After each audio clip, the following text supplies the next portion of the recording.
All right, so I finally got you on here, bro. Do me a favor and tell the people what your name is. Okay, my name is Dequinton Bernard Jackson. I didn't know you were going to get your whole name. I thought you were going to say DQ, but... I'm trying to let the world know. That what's up. Dequinton Bernard Jackson. Okay. So, where are you originally from, bro? I'm originally from Atlanta, Georgia. Okay, what part of town? I was born on the west side in Born Homes. You were born in Born Homes. Okay, so, in reference to your childhood, you have any siblings, any brothers and sisters? Older sister, 3 years older than me. Okay, no brothers. Brother came later. Brother came after incarceration. Okay. So, how was your family life? Mom, dad? Single mom. Mom and dad was separated, but they communicated. Sometimes mom would have us. Sometimes dad would have us. They split the custody. Gotcha. And where are your parents from? Atlanta, Georgia. Both of them from Atlanta. Okay. Mm-hmm. So, what school are you going to? What elementary school? I started off going to A.D. William. That's right. It was right in Born Homes. Then later I ended up in Riverdale Middle. Okay, so y'all moved to the other side of town. The south side, yeah. Yeah. Okay. How old were you when y'all moved to the south side? We left the west side around 90. Because actually we left Born Home and went to Allen Temple. And from Allen Temple went to the west side. So about 90, 91, 11, 10, 11. They're crazy. I just dropped Lemonhead off. Lemonhead live in Allen Temple right now. I heard it's changed. Yeah. It's changed. It's the same, but it has changed. Okay. Yeah. I don't know if this is relevant, but in between that, I used to go to Tennessee too. But it was a back and forth situation. You got family in Tennessee? Yeah, mom's. Okay. So when you go to the south side, what school are you going to? Riverdale Middle and North Clay. Okay. And during your childhood, were you active in school, active in the hood, or what you had going on? I was not active at all in school. In school, I was I was a daydreamer. Grades, poor grades. Bro, you one of the smartest people I know. I guess we'll get to that, but so I'm saying you weren't in the school at all, bro? Yeah, I used to go. I just, I was not active in it.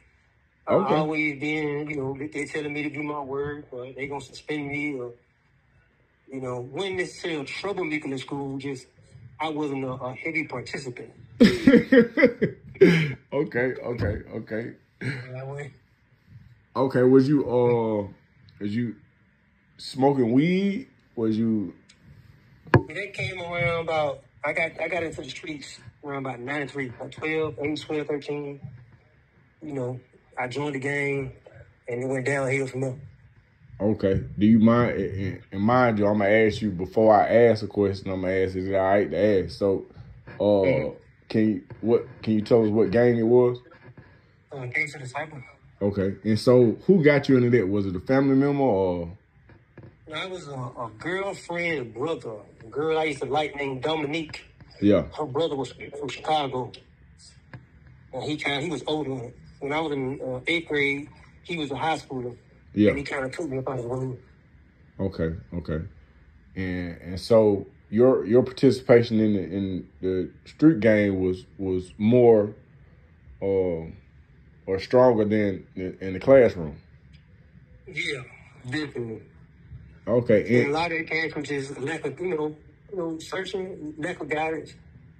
Okay. And if you could remember back, could you tell me what your playlist was in like? Like, what was you listening to at the time?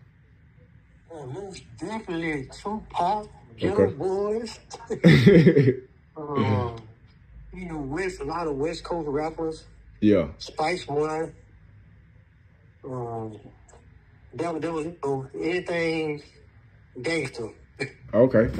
Would you say it had an influence on you, or is it just Man, most definitely, indeed so. I wanted to be them guys, you know. For real?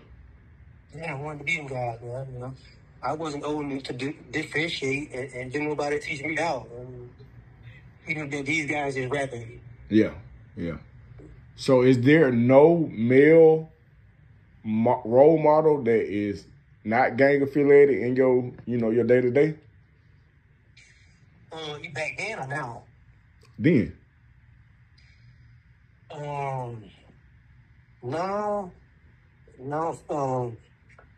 As far as like role models, nah, we ain't getting to them, right? No, Pops was a provider, and he was a provider. But like, father, listen, sit down with the son. What's a provider? Did you say a provider or you say a provider? Yeah, a poor provider. Oh, poor provider. Yeah. Hey, B, can I show you the screen share real quick? Yeah. Is it for me? All right, so. Yeah, I mean, poor provider. Gotcha. So, do you remember the first time you got on the other side of the law? You remember the first thing you did that was unlawful? Oh, yeah, the first time I was arrested was in 1990. I don't know if you remember, but there was a 7-Eleven right across the street from going home. Okay. I got caught stealing, got arrested, they put me in cuffs, and brought me back to the project. Oh, they didn't take you to jail? No, they brought me straight back to the project. I was 10. Oh, man. Okay. And what was You said what, bro? They just brought me home back to my daddy. What was the repercussions for that endeavor? Oh, there wasn't. I was actually rewarded. My dad gave me some money and sent me to the gambling. No. Yeah, no spanking, no whooping, no discipline, none of that. I'm saying, was there an old street nigga, or I mean, what was it? Yeah, he was just, he was just as lost as I was. He dropped out of school when he was young. He was just running around there and going home and met my mama. He didn't have anything going on. So. Okay, so. Nothing had been passed down to him, so he didn't pass down nothing to me. Gotcha. So, when do your crimes start to increase in their dangerousness? I definitely say around 93. Okay. I did my first little drive-by. Hold on, are you still in school? You done dropped out, or what's the deal? I was still going to school, but at that point, it was all about, my peers, my friends. I was going because it was making fashion statement. Okay. To show off the new shoes I got. Bro, I did that same thing. I was so influenced when Coles came out, I pretended to be in the game. And then when Malcolm X came out, nigga, I made my mama go buy me a bow tie. When Different World came out, bro, I wanted to be a lawyer so bad. So I'm saying all that to say that I was so influenced. In fact, I'm going to say this. I know this is your interview, but I'm going to say this, bro.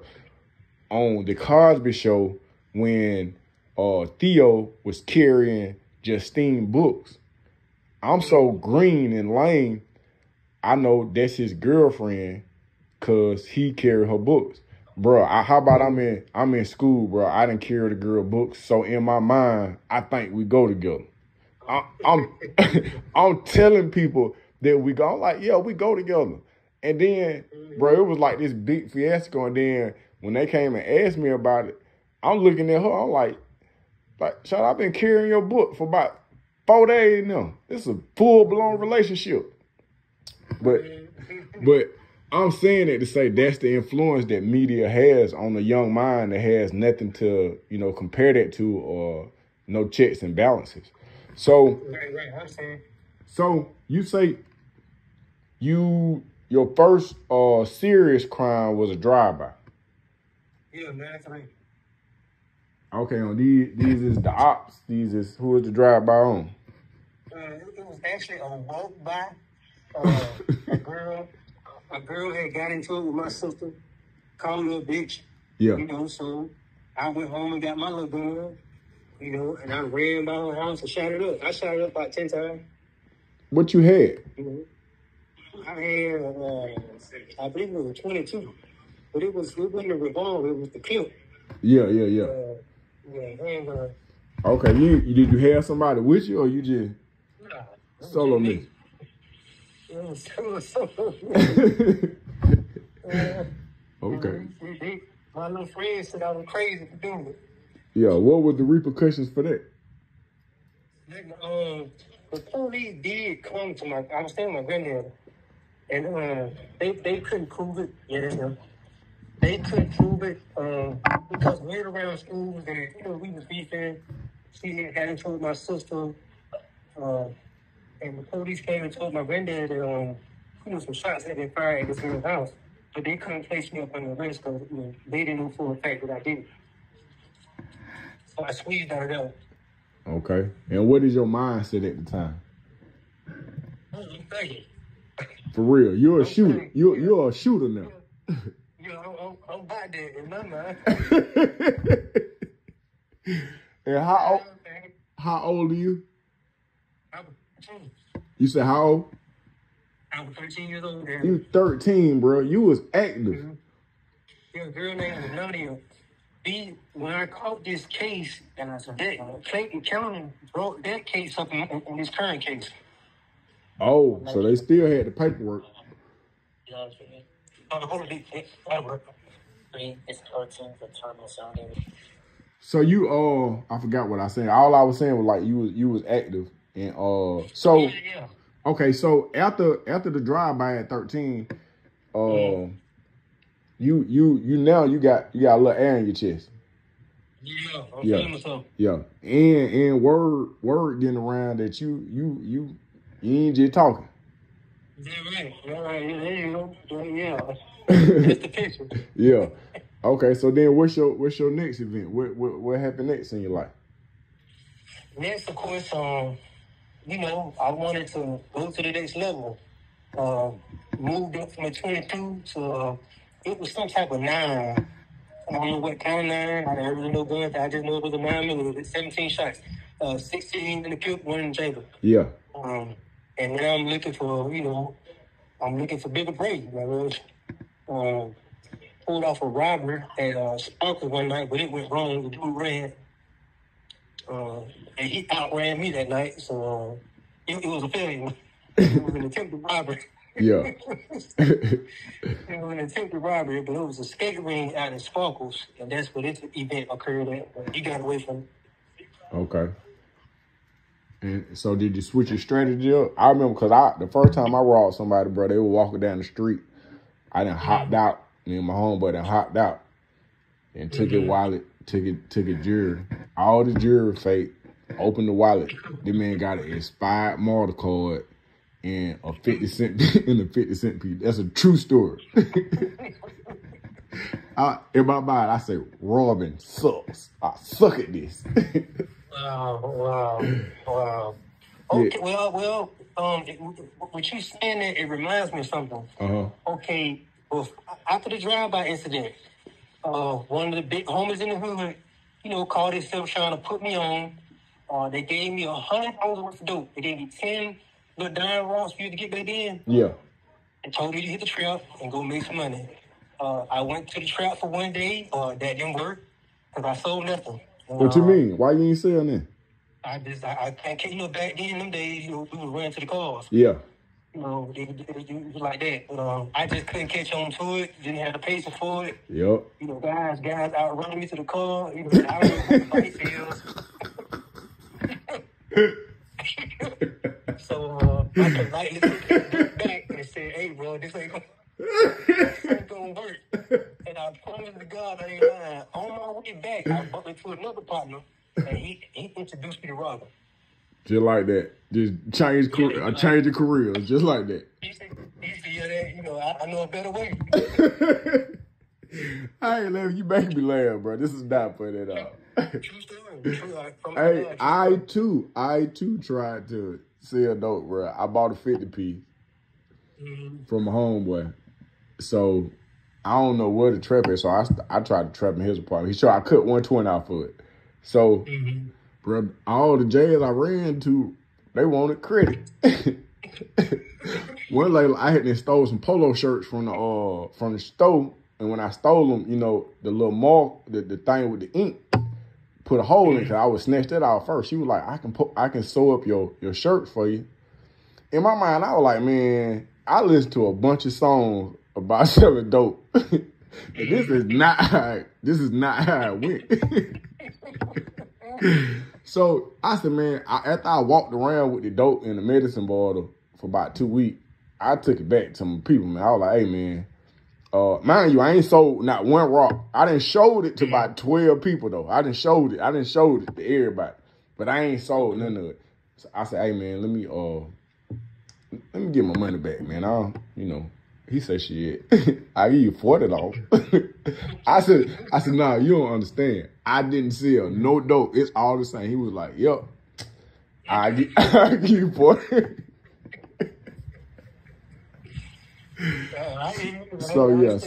So I too promoted myself to rob. I was just like, man, I'll lay that whole trap down. But go ahead, bro. So yeah. Because look, bro, like I ain't got no patience, and I got this pistol. I feel like Superman. Same thing, yo. That's it. Same thing. So you out here, it's robbing season. Are you getting any money? No, I ain't. It's proven to be a non-successful venture. But you know, for one, I was young. Didn't really know all the ropes, and my time was short. You know, from the time I started robbing to the time I caught this case, it might have been a 10-month span. Okay. So the first big hit that I did where I got a couple hundred was this case, and I got popped. So what happened the night of this case, or was it in the daytime? It was most definitely at night. Okay. What part of argument, town? I was out there in Riverdale. Okay. Argument with the girlfriend, you know, little middle school sweetheart that ain't going nowhere, but you think is going somewhere. Now, is this the same girlfriend who brother or cousin put you on? Nah, this another girl. Okay. Her name was Keisha. That girl name was Dominique. Okay. We all went to the same school, but anyway, we had a big breakup. You know, she pretty much she ready to move on. But I'm thinking we in love for life. You know what I'm saying? So I'm saying, is y'all having sex, or y'all ain't encountered that? We still in the little boy, little girl stage, man. Is y'all kissing, y'all? Yeah.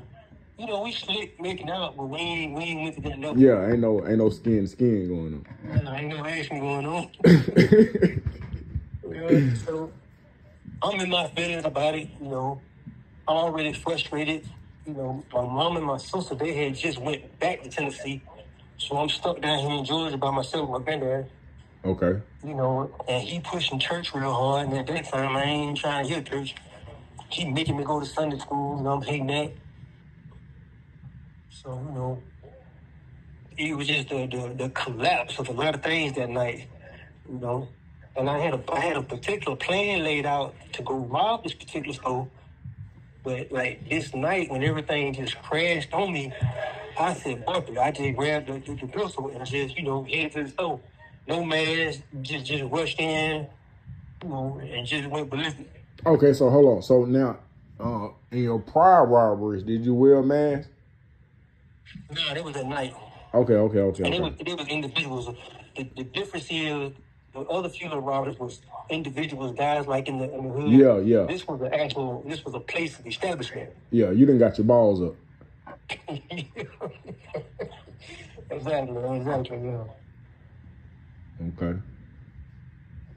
So the robbery is successful?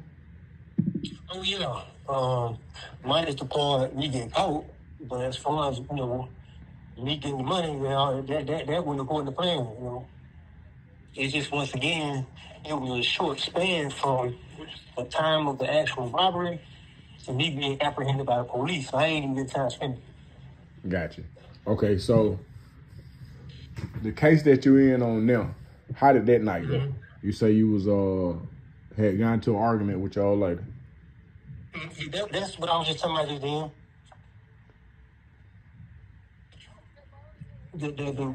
What I was just explaining, that happened that night on this case. Okay. So can we get into detail as to what happened? Yeah, I was, let me see, I came home from school. I had called her. We was all on the verge of breaking up. So I'm telling her, let me come up here and talk to you. She like, no, I need some space. You know how we need some time apart. And also, she really breaking up with me. Okay. But I don't, I ain't even trying to get that. So after she hung the phone up, that's when I'm alone. I'm ready to go on. I'm at the house and I'm just like bumping. So I'm finna go up there and hit this store. I'm finna get the money and I'm finna get out of town. That's how I'm thinking. Okay. You know what I mean? Like I said, it did not go to plan. From my house to where the store was like a 10-minute walk. Okay. So I left the house. It's on 130 highway. Matter of fact, the store's still on 130 highway. Okay. Left the house, went up there, went in the store. When I first go into the store, the cashier, she knew me. She knew me, so she thinking, I'm stopping by for conversation. Yeah. But I'm in a black space. I'm in a dark space. Yeah. And so when she told me, how you doing? I'm like, no, this ain't that. I'll book a thing. And I need what's in my cash with you. Yeah. And it went downhill from there because she went to bugging, and she went to panicking. And now I'm panicking. Okay. And between, and then we started, the gun went off. It went off several times. Okay. So I fled soon. But it was the dry cleaners. And I had some clothes up there. And they had like my address. Well, they had my granddad's address. Phone number, all that. So I guess when the folks pulled up and they seen what they seen, they looked at the last purchase. And that's how they connected me. That's how they connected my address to the crime scene. Okay, and so then they come get you. Mm-hmm. Well, they pulled up the first time. They pulled up twice. They pulled up the first time, and they just asked me, had I been up there? If I would have lied and said no, they would have never came back. But I was like, yeah, I was. I'm telling the folks, no, this is a detective. I'm like, yeah, I was up there, but they told me to come back. But that didn't make no sense because the clothes were done. Yeah. So when they went back and they looked at the clothes, they like, well, he lying. And then they came back the second time, with everybody. Yeah. That's a murder. Yeah. That's a murder. Damn. And so you are how old? I was 14. Damn, man. We got a lot to be 14. And when they messed up, no guardian was there. My uncle was there, but he wasn't my guardian. My mom in Tennessee, my granddad was gone. And they didn't take you and cross-examine the shit out you. Yeah, they good cop, bad cop, they don't, they ran the whole, you better talk, you better tell us what happened. They got guns in my face. Okay. So you go to Wright Street? Yeah, I went straight to YDC. Okay, YDC. Where the YDC? Okay. You said what? I went to Griffin on YDC. Oh, okay. So, do you remember your first, just your first day in YDC? Because you coming out the streets, you 14. Do you remember? Mm-hmm. Do you remember when you first walked in that thing? What was your mindset? Man, I was in the daze. Because the only thing that helped me, bro, was a partner of mine, a dude named Smurf. He was Crip. He was already there. You might remember Smurf. Smurf was in the Todos. Sound familiar. Yeah, man. But he was there. So he kind of like, he talked to me, but you know what I'm saying? Because it was on the news. It's all over the news, man. Yeah. And, you know, so I'm pretty much in the days. I'm trying to pretty much, you know, shut it out, deny it, act like, you know, try to pretend that it ain't happening, you know what I mean? Like it's all a dream. Yeah. Okay. Yeah. And then what happened when reality kicked in? It kicked in probably. It didn't even kick in when I got the time. It probably kicked in when I got on that van.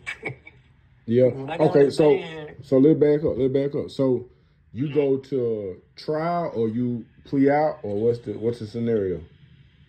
Man, it was a kangaroo. It was the kangaroo circus, man. Javi said, my lawyer, they told me to plead not guilty. But these folks got the gun, you know, they got the confession, they don't force out of me, and they got the money. Yeah. So by all means, I should have took a plea bargain. Yeah. I'd probably be home by now. What did they offer? What was they offering? Two licenses, the same thing Freeman got, Bull. I don't know, you should remember Bull, Freeman. Yeah, I remember Bull. Why is it two life sentences? I guess because of the clip, you know, she was pregnant. Okay. And they died separately. Dang. So, you know, I should have took that. But we went to trial, I lost, and I ended up getting 3 consecutive life sentences. Plus 23 years. Damn. You said 3 consecutive life sentences? They gave me 3 consecutive life sentences plus 23 years. It's been a long ride. And it's been right at 30 years. December the 1st will make 30 years on the head. Damn. So, how long do you stay at the YDC? I stayed at the YDC 3 months. Okay. December, January, February, I was in Alto by March the 1st. Dang. Do you remember your introduction to Alto? Yeah, man, it was Cause hold on, what year is this? What year is this? 1995. Oh, you an Alto baby. You're a real Alto baby. Yeah. Yeah. I was still skipping school. Okay. Yeah, you know, I'm coming through the door, man, because I had to go straight to SMU. I didn't even go to the juvenile unit. I had to go straight to Max because of my time. You know, when you came in back then and you had multiple life sentences, they locked you down. Dang. Off the muscle. I had to stay at 2.5 years, almost 3 years. What? Yep. I didn't hit population until late 97. So you stayed in the hole for 2 years, bro. 2.5 years. But we was on, you know, Max, they had the TVs up there, so that made it look better. But you were still in the cell by yourself. So what is your mindset? How is you maintaining and from at such a young age, bro, and like thrown into a system that is got you locked down for 2 years? 2.5 years. 2.5 years. You know, that's when my spiritual journey began because, you know, I was like, man, I ain't nowhere in the world I'm going to make it through this. So, you know, I did a lot of praying during that time, you know, a lot of searching, seeking, calling out to God, you know what I mean? It started slow. It wasn't overnight, but it was a gradual process, you know what I mean? Yeah. And, you know, reading my Bible a little bit, talking to people. So, you know, everybody was on the same page. Like, some of the guys that was working the whole, they'll talk to me with some sense. But then you had them knuckleheads, they talking crazy, right? You know, do you remember who was working the hole? I know it's been a long time. Man, I can see all over my head. Yeah. We done got old. Take me a minute. Yeah. Okay, so you've been in the hole 2.5 years. You come out the hole. What unit do you go to? Straight to B unit. Straight where it kills at. Welcome to the jungle. Straight down you. Straight. As a matter of fact, what you call had just got killed. Fry had just got killed over there. Oh man. Yeah.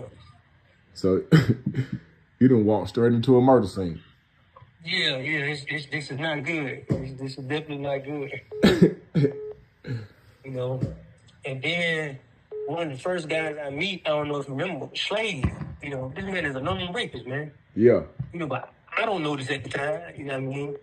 It just so happened Slade knew some of my people from the street. You know, and the whole time he was on high mess with me. You know, he talking to me, calling himself like giving me some prison game. You know, like schooling me on how to do my time. Yeah. But when I come off max, I find out who this man is. He a full-blown rapist. Yeah. He don't play. So how did this alter y'all relationship? Oh yeah, that definitely killed that. When I came out, when I left IMU, I went to F1. And he came out right behind me, and he went to F2. And matter of fact, that's when he raped that little Muslim dude with her. And he went back to the hole. How long was he out at the hole before he raped Lil Shawty? About 6 months. Okay. Yeah. So he was already up there for raping somebody. Oh, he a serial rapist. Man was crazy. And so cause you ain't just at no regular prison. You ain't at no kid camp. You at the worst possible place. You in the worst place in the world, man. Exactly. And you got to make the best of it. Go ahead. Exactly, but they was telling the media that the juvenile population was being kept separated from the adults. That was a lie, because we went to church with them, we went to the library with them, you know, like we intermingled with them. Yeah. You know, and some of them juveniles, you know, they got done the worst way. I mean, for real? Couldn't do nothing about it. Yeah, man, them boy raping them boy, man. So they catching them at church? Yeah, they were catching, like, especially like in the hole, because, you know, it was adults working them ranges. Like, that's who brought our trades. Yeah. You know, and like when they ran shower, you know, some of them police and some of them cops, they were down with the moves. I mean, they'll open the cell, they'll pop the cell and walk over. Oh man. You know, yeah, thank God it didn't never happen to me, but I don't saw it. So when the first time you see some showing up, what's going through your mind? Oh, I'm devastated. I'm about to die. Flag on the plate. Yeah, like, it's over. The dude's name was Alibi. The man opened the cell for the adult. Hold on, Alibi, the ball. Yeah, I remember him. Yeah, the African dude. Opened that man's cell. The adult, the order that was working the range, he ran up in the man's cell and raped him. And Alibi just turned the head. Oh man.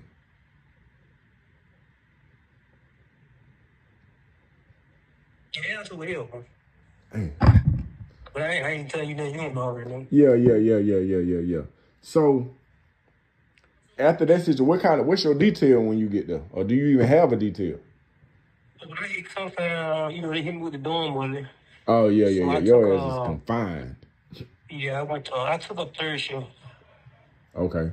I worked third shift from 97 to 2000, third shift. And that worked. You know, cleaning up at night, buffing floors, you know, it gave me something to do. Okay. So I know everybody got a fight story from Alto. So when was the first time you got into it with somebody? First time was I think 98. Eric from Born Home. I forget Eric's last name. We were roommates. And we got into it. It was something about the room. Something about him going to the room all the time or something like that. Uh-huh. And we got into a fist fight, you know. I ain't gonna say I won, you know what I'm saying, but I didn't lay down either. Yeah. That's very important. You know, but luckily, he wasn't one of them psyched out guys, and you know, after we fought, that was it. And matter of fact, I think we remained roommates for a while, but that was it. Okay. And how are you keeping yourself busy during this time, man? I know you're working third shift, so you're sleeping during the day a little bit, but you still, how you staying alive? Writing. Okay. Writing was my escape. That's when I first started writing my books, my poems, and my songs. Okay. So whenever the name DQ is brought up in the room, man, your ability to capture and deliver these visions, man, is hey, man. I'm talking about hip hop quotable. I'm talking about